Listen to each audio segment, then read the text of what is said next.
continuando aí a aula, uma das outras principais causas que aparece na clínica veterinária é as intoxicações por substâncias tóxicas em cães e gatos. Hoje eu vou falar um pouco sobre os praguicidas. Para começar, vou falar então dos organofosforados e dos carbamatos.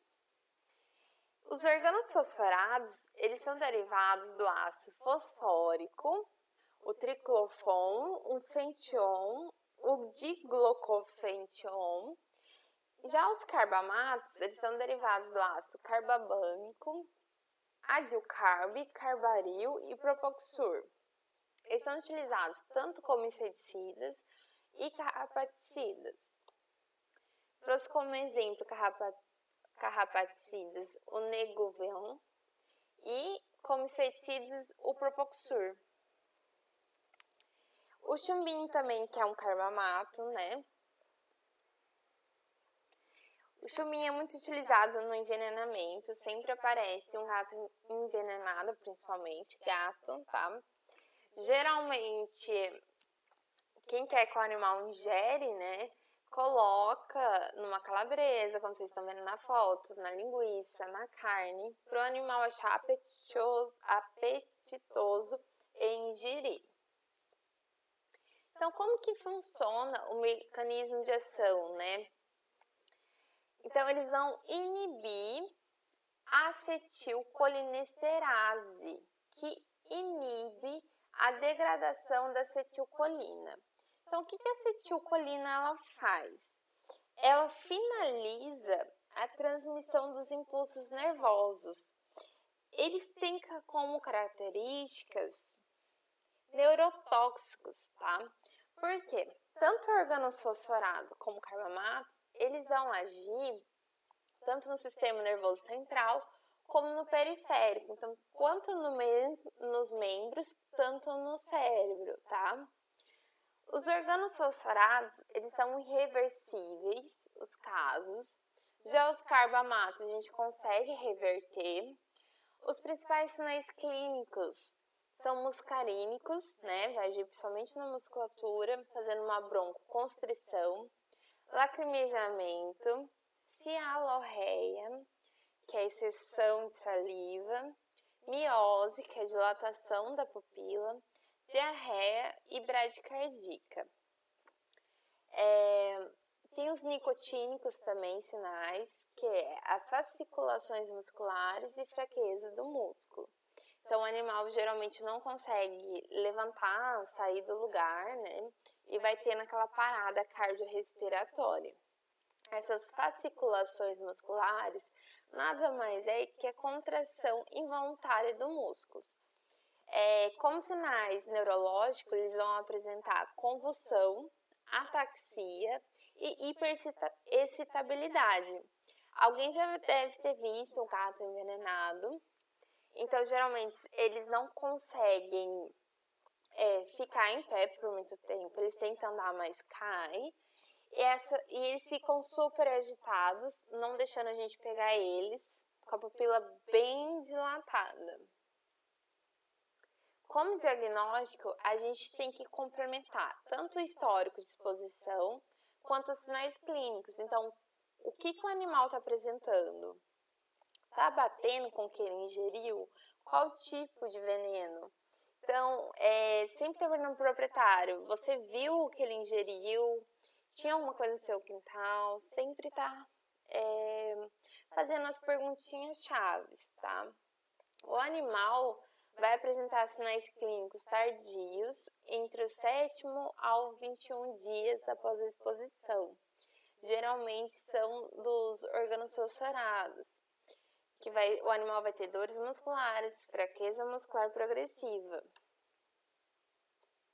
Tratamento. Se o animal ingeriu faz pouco tempo, vai induzir a êmfise, então vai induzir ao vômito, ou fazer uma lavagem gástrica. Bom, gente, isso se faz na clínica veterinária, tá? Em casa a gente não faz isso, até porque a gente não sabe o que o animal ingeriu. Ingestão que o animal ingeriu entre 4 a 6 horas, que se passaram, sempre realizar o carvão ativado e repetir depois de 12 a 48 horas. A atropina, o médico veterinário utiliza quando tem muita salivação, que é a sealorreia, ou em ação muscarínica, tá? Falando aí sobre as piretrinas e os piretroides, eles são inseticidas e podem ser reabsorvidos pelo trato gastrointestinal, que é abreviado aí o TGI, trato gastrointestinal. Também podem ser absorvidos pela pele e pulmões. Temos como exemplos a deltamitrina, a cipermetrina e a permetrina. Na medicina veterinária, eles são para controle de ácaros, carrapatos, moscas, pulgas e piolhos. Sempre, quase sempre, gente, os gatos são mais sensíveis que os cães.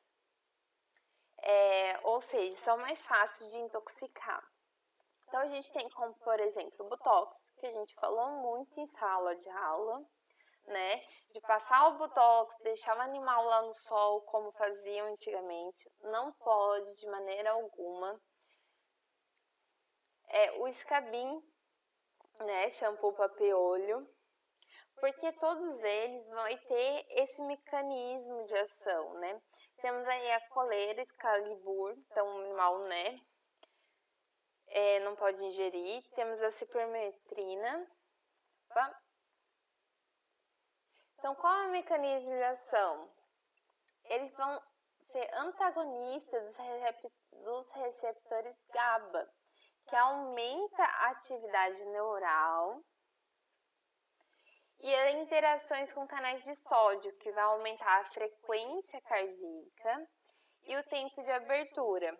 Então, o animal vai apresentar como sinais clínicos salivação, EMS, então vômito, hiperexcitabilidade, então o animal fica super agitado, tremores, convulsão, dispneia, fraqueza, prostração e pode levar à morte. Como diagnóstico, a gente faz, então, histórico de exposição mais os sinais clínicos. Se você deu banho recentemente no animal, com qual produto você deu banho, sempre está fazendo essas perguntinhas. Então, realizar também um diferencial para organofosforados e carbamatos, porque pode confundir. Deve-se fazer a dosagem da acetilcolinesterase. E aí, o que acontece? É um exame que não faz em todo lugar. Então, geralmente, a gente tem que fazer um tratamento com base que o proprietário fala. Geralmente, a gente faz pelo histórico e o sinal clínico, tá? Então, o tratamento. Não há um antídoto efetivo, tá? Então, não é igual uma cobra que pica e a gente tem um soro. Deve-se realizar quando for banhos e teve exposição dérmica, ficou ali no sol e a pele absorveu, devemos passar no animal uma água corrente, de preferência gelada, não morna, não quente, né? Fazer uma lavagem gástrica mais o carvão ativado. Fazer uma fluidoterapia de suporte, porque o animal está tendo vômito. Então, repor a hidratação do animal. Fazer controle das convulsões, se caso o animal tiver, né? E a atropina em caso de sealorreia intensa. Falando um pouco também do ametraz, que é o triatox, ele é um pouco menos tóxico. No banho tosa geralmente dá, né? Como carrapaticida. Então, eles são ectoparasiticida do grupo das formamidinas. É um shampoo para banho, bacular ou por pour-on, tá? Separado aqui, tá, gente? É pour-on. Fazer redução. Então, com mecanização, eles reduzem o tônus simpático, então, o involuntário. Eles também vão fazer ação no agonista receptor alfa-adrenérgico, receptores pré-sinápticos inibitórios, neurotransmissores, vai causar vasodilatação e ação anti-insulínica. Estou mostrando o frasco aí para vocês de Triatox. Sinais clínicos: o animal vai apresentar depressão, ataxia, tremores, hipotermia, perda de reflexo, cialorreia, hipomotilidade intestinal, então vai diminuir a movimentação do intestino, bradicardia, hipotensão, midrise. Olha a diferença, né? Os carbamatos, os órgãos fosforados vão ter uma dilatação da pupila. Já esse vai causar uma redução na pupila. Hiperglicemia. Lembra que ele tem ação anti-insulínica. Diagnóstico: a mesma história. Histórico de exposição, mais sinais clínicos. Se conseguir, vai diferenciar de outros agentes tóxicos, tá? Tratamento: se foi banho que foi dado, então exposição dérmica, água corrente. Fluidoterapia de suporte. Usar aloimbina. A aloimbina, ela é uma antagonista do alfa-2, do receptor. Então, tira essa depressão do cão, tá? Então, animais muito deprimidos. Temos atipamozele, é mais potente, seletivo direto, tá? E não utilizar atropina, tá? Porque ela vai fazer um efeito periférico, causando uma hipertensão, que é mais difícil da gente reverter do que uma hipotensão. Temos também os rodenticidas. Nossa, o que é, né? Os rodenticidas.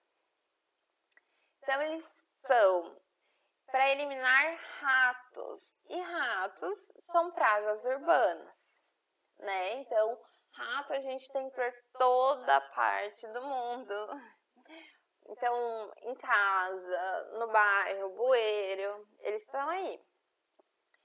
Ainda tem um desconhecimento do uso correto de animais curiosos. Então, tipo assim,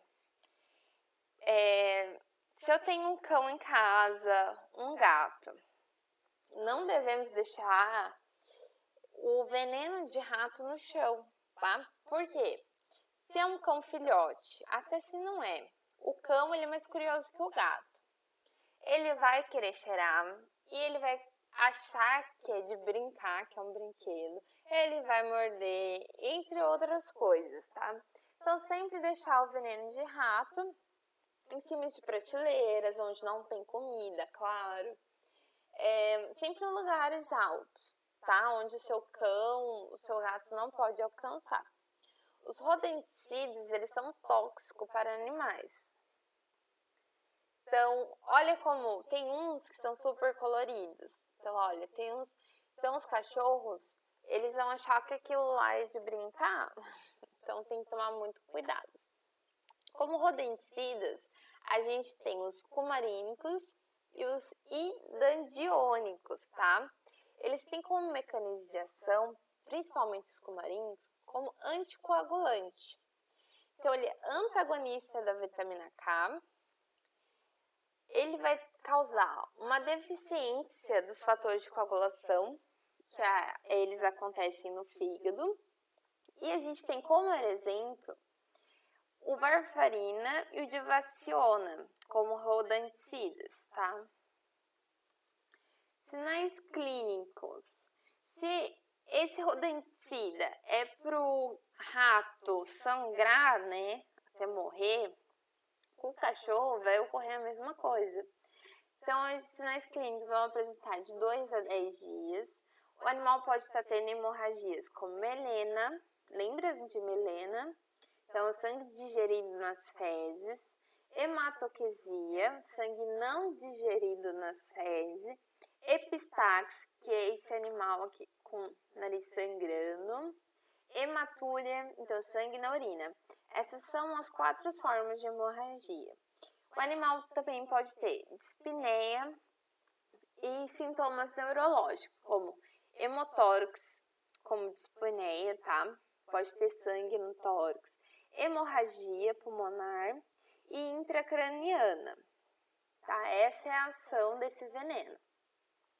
Como diagnóstico histórico, mas sinais clínicos, se deve realizar uns testes laboratoriais, principalmente para saber como que está funcionando o fígado desse animal, o rim, o composto anticoagulante, sobre a vitamina K, sempre está analisando o sangue, plasma, o fígado, a urina e o material que está no vômito, tá? Como tratamento, nas primeiras horas, a gente pode induzir ao vômito com água oxigenada, lembrando que isso numa clínica veterinária, tá, gente? Porque se o proprietário também não souber o que o animal ingeriu, a gente também não pode ficar intervendo para o animal vomitar. Sempre a melhor escolha é a lavagem gástrica. A gente pode usar também o carvão ativado. A vitamina K, que é um anticoagulante, então para o animal parar com essa hemorragia, com esse sangramento. A vitamina C, tá, que é um antioxidante. Evitar traumas e cirurgias. Então o animal está em casa tomando as medicações necessárias ou tá na clínica veterinária, não deixar ele ficar correndo, tomar cuidado. Se ele precisar de cirurgia, não pode, tá? Tem que esperar um tempo para ajustar a coagulação dele, tá? Oxigênio terapia, então colocar um animal no oxigênio. Transfusão sanguínea pode ser total ou do plasma fresco, tá? Também temos a estricnina, gente, desculpa, tô confundindo. São alcaloide, tá? Conhecido também como pó branco e cristalino, que são essa planta aqui na foto, tá? É rapidamente absorvida após ingestão e é de comercialização proibida. O mecanismo de ação dela, então ela vai inibir o neurotransmissor de glicina. Os sinais clínicos vai aparecer de 10 a 20 minutos, como hiperexcitabilidade, então vocês podem ver que a maioria vai deixar o animal muito agitado, e às vezes o dono não consegue nem pegar o animal, convulsões, cialorreia, hipertonicidade, hipertemia e opistótono. Então, hipertemia é febre, né? E o opistótono, que o animal fica com a cabeça erguida.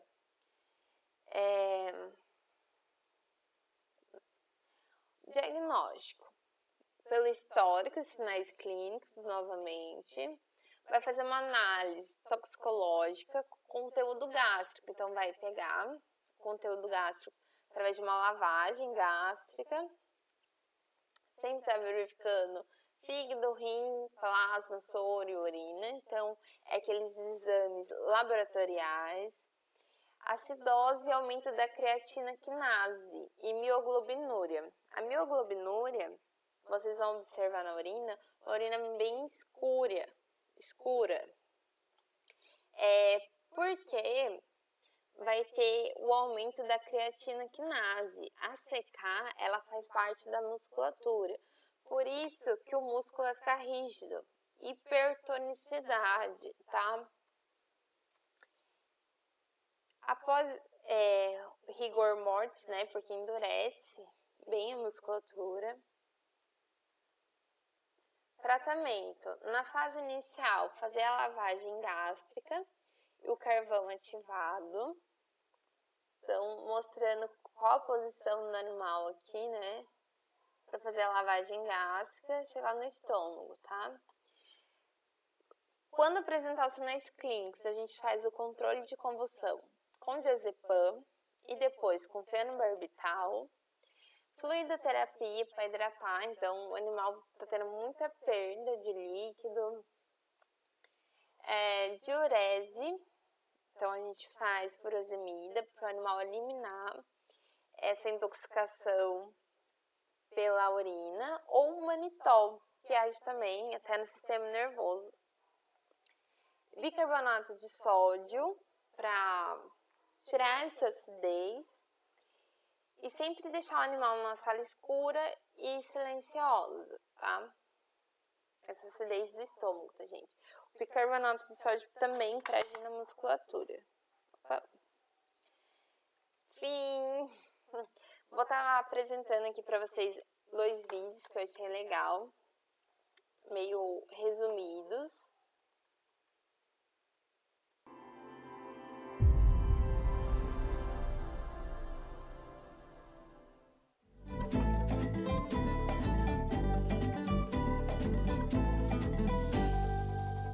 Todos os envenenamentos, a pessoa, como tratamento emergencial antes de levar no veterinário, podem dar uma colher de sopa de mel como protetor gástrico. Isso não vai resolver o problema do animal, não vai salvar ele do veneno que ele ingeriu.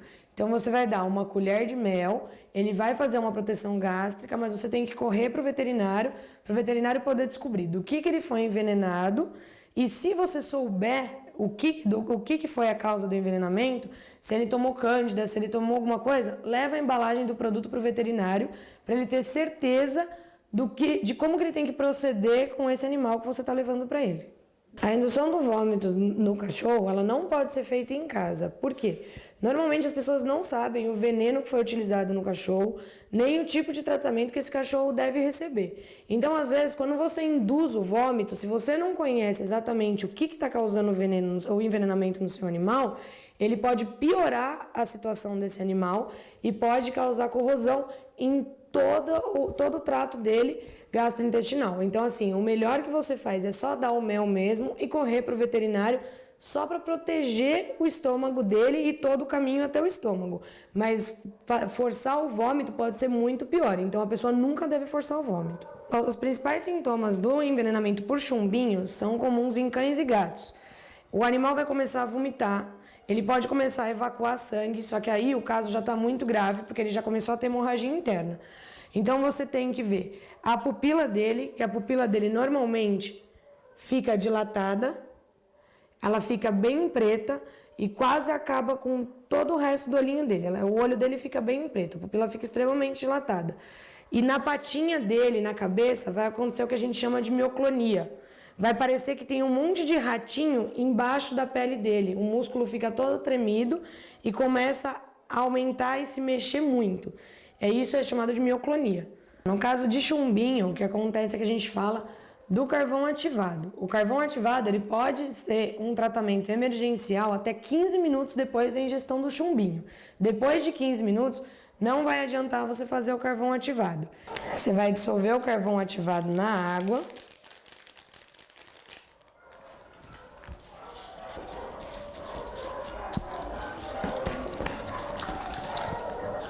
Aí você vai puxar na seringa todo o carvão, abrir a boca do seu animalzinho e dar para ele ingerir.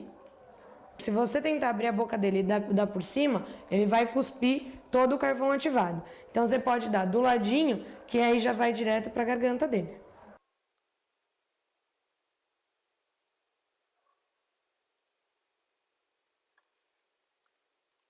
Outro vídeo também legal, gente. Deu uma travada. Esse aqui. Hoje a gente vai dar algumas dicas de como saber se o seu animal foi envenenado.